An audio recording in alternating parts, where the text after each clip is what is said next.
Mudah-mudahan langkah kaki kita, duduknya kita, kumpulnya kita di majlis yang mulia ini senantiasa mendapatkan cucuran rahmat dan juga maghfirah Allah Subhanahu wa taala. Amin ya Allah. Tak lupa pula salawat dan salam senantiasa tercurah limpahkan kepada hariban karim baginda besar Nabi Muhammad sallallahu alaihi wasallam. Allahumma shalli wa sallim alaihi wa ala alihi. Mudah-mudahan kita selalu istiqomah dengan memperbanyak membaca salawat kepada Rasulullah sallallahu alaihi wasallam. Allahumma shalli wa sallim. Kita membaca salawat bukan hanya ketika sholat saja. Kapan salawat? Ketika sholat. Sholat hukumnya wajib. Kita memperbanyak baca sholawat pun selain waktu sholat. Inna min muzhibatil ahzan kasratus sholat ala sayyidil aqwan. Inna min muzhibatil ahzan kasratus sholat ala sayyidil aqwan. Salah satu kunci yang paling ampuh untuk menghilangkan kesedihan, kegelisahan, kegundahan. Kalau hati kita sedang sedih, hati kita sedang gelisah, sedang gundah gulana, salah satu kuncinya adalah kasratus sholah ala sayyidil aqwan, dengan memperbanyak baca sholawat kepada sang penghulu alam semesta, kepada Nabi Muhammad sallallahu alaihi wasallam. Kalau kita lagi sedih, lagi pusing, lagi bingung, lagi gelisah, banyakin baca sholawat. Allahumma sholli ala sayyidina Muhammad wa ala ali sayyidina Muhammad. Dengan banyak sholawat, insya Allah kesedihan dalam hati kita, kesumpekan, kegelisahan yang ada di dalam diri kita, insya Allah akan hilang dengan banyak baca sholawat kepada Rasulullah sallallahu alaihi wasallam. Yang saya hormati kepada Sahibul Bait Bapak Abdul Rajab Haji Purnama beserta keluarganya, mudah-mudahan diberikan kesehatan, ketabahan, dan diberikan segala kemudahan atas segala urusannya. Kepada Ketua Pengajian Malam Senin Bapak Ustadz Haji Samsul Bahri, mudah-mudahan Allah berikan kesehatan, Allah berikan jalan solusi terbaik untuk mengangkat penyakitnya. Allah kasih yang terbaik, Allah kasih kesembuhan dengan tamam syifa, dengan kesempurnaan dalam kesembuhan. Amin ya Allah ya Rabbal alamin. Kepada para alim ulama, para asatiz, Bapak Ustadz Tajuddin, Bapak Haji Komarudin, Bapak Nawawi, Bapak Wawan, Bapak Endang, Bapak Tot, Bapak-bapak semua yang tidak bisa saya sebutkan, namun tidak mengurangi ta'zim dan hormat saya. Pada kesempatan kali ini ingin melanjutkan pengajian 2 minggu yang lalu, yaitu surat An-Nahl ayat 97. Kita ulangi dulu supaya kita ingat. Dalam surat An-Nahl, An-Nahl artinya lebah. Surat An-Nahl ayat 97. A'udzu billahi minasyaitonir rajim. Bismillahirrahmanirrahim. Man 'amila shalihan min dzakarin aw untha wa huwa mu'min falanuhyiyannahu hayatan thayyibah wa lanajziyannahum ajrahum bi ahsani ma kanu ya'malun. Shadaqallahu.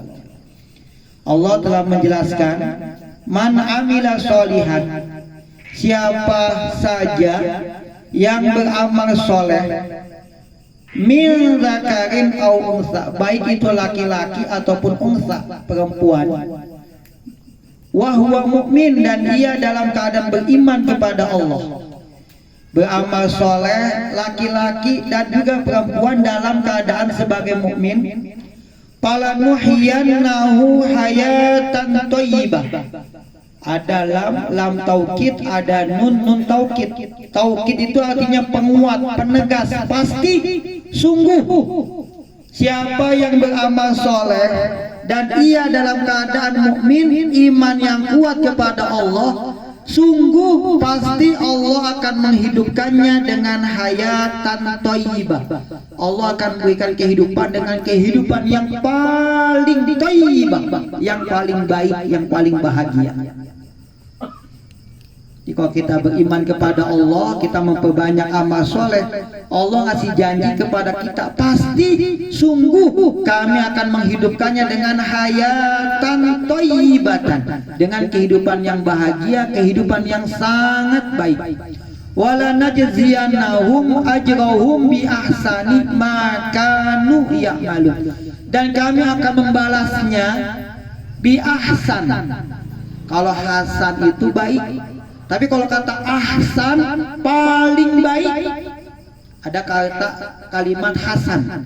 Hasan itu baik, tapi Allah menjanjikan dengan bi ahsan, dengan balasan yang paling baik, yang lebih baik, bi ahsani makanu ya'malun, dengan balasan yang lebih baik daripada apa yang telah mereka lakukan di dunia ini.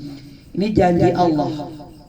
Ini kita ulangi dulu, kalau kita beramal soleh dan kita iman kepada Allah, bukan cukup dengan lisan, dengan hati kita yakin kepada Allah, maka Allah akan menghidupkan kita sungguh pasti dengan kehidupan yang baik, dengan kehidupan yang bahagia, dan akan membalasnya dengan balasan yang lebih baik daripada apa yang telah kita lakukan di dunia.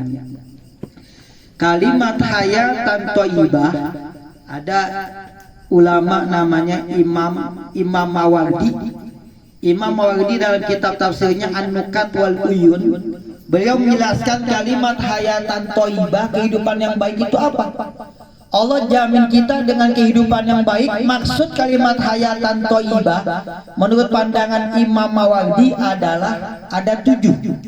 Yang pertama, hayatan thayyibah maknanya adalah rizqun halal. Allah akan kasih rezeki yang halal. Allah mudahkan kita, Allah gampangkan kita untuk mendapatkan rizqun halal, rezeki yang halal. Buat apa kita rezeki banyak tapi nggak halal? Kata Imam Ibnu Taimiyah, wal qalil minal halal yubaraku fihi, wal haramul katsir yadhhab wa yamhaquhullah. Kata Imam Ibnu Taimiyah, rezeki yang halal meskipun sedikit, kita usaha mencari nafkah, kerja siang sore sampai malam, kita mati-matian cari nafkah, meskipun hasilnya sedikit, al-qalil minal halal, harta yang halal, rezeki yang halal meskipun sedikit, yubaraku fihi, pasti Allah akan berikan keberkahan di dalamnya. Wal haramul katsir, harta yang banyak tapi haram, nggak halal, dengan cara yang batil, menipu, membohongi, dengan jalan yang tidak Allah redoi, meskipun banyak, yazhab, pasti akan lenyap. Wa yamhaquhullah, Allah pasti akan menghilangkannya dengan cepat. Jadi kita kasih rezeki yang halal meskipun sedikit, insya Allah barokah. Anak kita sehat, rumah tangga kita sakinah mawaddah warahmah, anak semuanya bisa sekolah. Kenapa? Meskipun sedikit tapi halal. Itu kalimat rizqun halal, hayatan thayyibah. Yang pertama maknanya adalah rezeki yang halal. Buat apa banyak tapi rezekinya enggak halal. Karena nanti di akhirat ditanya itu, kalau harta itu 2. Kalau kita dikasih ilmu ditanya buat apa ilmu kita diamalkan. Dikasih usia ditanya buat apa usia kita dihabiskan. Dikasih masa muda ditanya buat apa dihabiskan masa muda. Tapi kalau kita masalah harta ditanya 2, dari mana didapat dan kemana digunakan itu harta kita. Ada yang dapatnya halal tapi dihabiskannya dengan jalan yang tidak bagus. Ada juga dapatnya dengan jalan yang tidak baik tapi digunakan untuk yang baik, itu juga nggak bagus. Maka rezeki yang halal itulah salah satu makna daripada hayatan thayyibah, rizqun halal, rezeki yang halal. Yang kedua, kalimat hayat thayyibah maknanya adalah qanaah, memiliki hati yang selalu puas. Qanaah, qanu, meskipun sedikit tapi kita puas, kita senang. Meskipun dapat hasil sedikit, rezeki sedikit, tapi kita senang, puas. Itu namanya qanaah, puas dengan apa yang kita dapatkan. Banyak tapi nggak puas, sedikit tapi puas, itu yang lebih kita senengin. Buat apa banyak, harta banyak, hasilnya banyak, tapi kita nggak pernah puas. mendingan sedikit tapi kita puas. Itu namanya qanaah, hayatan thayyibah. Yang kedua maknanya adalah qanaah, hati yang selalu puas dengan apa yang telah Allah berikan kepada kita. Ada ungkapan al-qanaah kanzun la yafna. Hati yang puas itu adalah simpanan yang tidak akan pernah lenyap. Kita punya hati yang selalu bersyukur kepada Allah, selalu merasa puas cukup dengan apa yang Allah berikan, itu adalah simpanan yang tidak akan pernah hilang. Idza ma kunta dza qalbin qanu anta wa malikud dunya sawa. Imam Syafi'i pernah mengatakan, idza ma kunta dza qalbin qanu fa anta wa malikud dunya sawa. Apabila kamu memiliki hati yang qanaah, hati yang selalu puas, hati yang selalu bersyukur kepada Allah, idza ma kunta dza qalbin qanu fa anta, maka kamu wa malikud dunya, dengan rajanya dunia, dengan penguasa dunia, dengan orang yang paling kaya di dunia, sama. Maka kita meskipun harta kita sedikit, rezeki kita sedikit, pendapatan kita sedikit, tapi kita puas.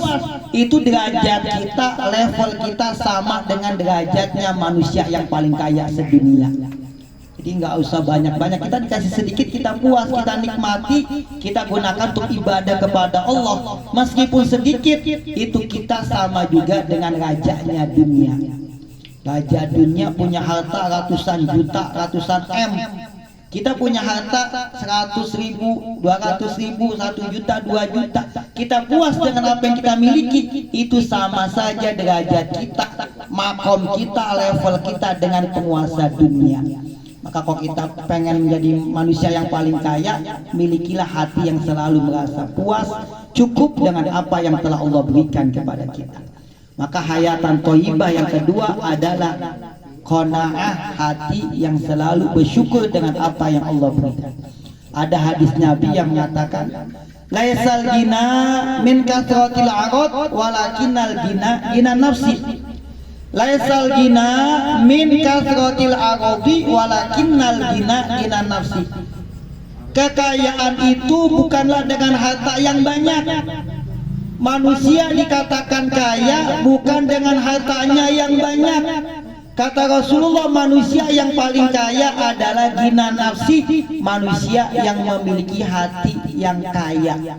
Jadi manusia yang kaya itu bukan dengan hartanya, tapi hati yang kaya selalu bersyukur kepada Allah. Itulah manusia kaya yang sesungguhnya. Kalau kita punya hati yang selalu bersyukur kepada Allah, merasa cukup dengan apa yang Allah berikan kepada kita, memiliki hati yang selalu puas, itulah kekayaan yang sesungguhnya. Laisal gina min kasratil arad walakinnal gina nafsi. Kekayaan yang sesungguhnya bukan dengan harta yang banyak, tapi kekayaan yang sesungguhnya adalah ketika kita memiliki hati yang selalu puas, bersyukur dengan apa yang telah Allah berikan kepada kita. Yang pertama, rezeki yang halal. Yang kedua, memiliki hati yang selalu puas, merasa cukup, bersyukur dengan apa yang telah Allah berikan kepada kita. Yang ketiga, hayatun thayyibah adalah dengan iman dan taat. Allah kasih kehidupan kita baik itu dengan iman dan juga ketaatan kita kepada Allah Subhanahu wa ta'ala. Ada nasihat Imam Ibnul Qayyim, innallah yu'ti dunya man yuhib wa man la yuhib wa la yu'til iman illa man yuhibbu. Kata Imam Ibnul Qayyim, innallah yu'ti dunya man yuhib wa man la yuhib.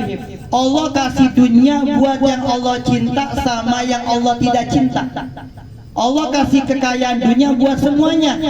Mau dia hamba yang Allah sayang ataupun hamba yang tidak Allah sayang, Allah kasih dunia. Yang nggak sholat, nggak pernah ibadah, nggak pernah sedekah, tapi dia kaya. Karena dunia itu buat semuanya. Allah sayang dikasih dunia, Allah nggak sayang juga dikasih dunia.